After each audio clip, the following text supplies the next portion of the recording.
Hi friends, இன்னைக்கு எனக்கு நிஷா கிட்ட ரொம்ப நாளாக கேட்டுக்கிட்டு இருந்த ஒரு இது ஹாய் சொல்லு.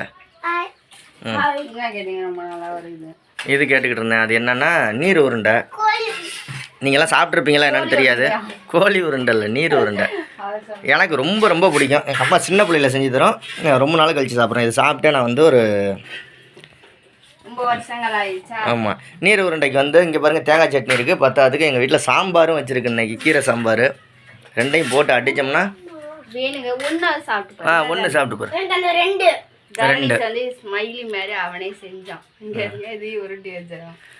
இப்படி இருக்காதுங்க நீர் உருண்டை. இதாங்க நீர் உருண்டை.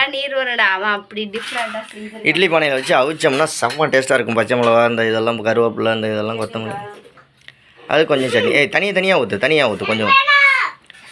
சாம்பார் ஊற்றிக்கப்போ ஒன்றுமே ஊற்றாமல் தனியாக நல்லா இருக்காது. சூடாக இருக்குது.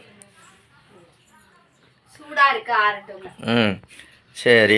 எனக்கு ரொம்ப பிடிச்ச ஸ்நாக்ஸ் இது வேறு யாருக்காகவும் செய்யலை நிஷா. இது தியாவுக்காவோ தர்ணேஷ்காவோ.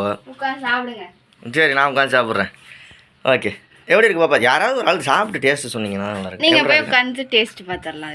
இரு நான்லாம் வந்து டேஸ்ட் நான்லாம் வளைச்சி வச்சு அடிப்பேன். அது நல்லா இருக்காது. சரி, வெரி குட் ராத்தங்க. சரி, சாம்பாரும் இருக்குது, சட்னி இருக்குது, தேங்காய் சட்னி இருக்குது. ஈவினிங் ஸ்நாக்ஸ் எங்களுக்கு தான். ஓகே, பாய் சொல்லுங்கள்.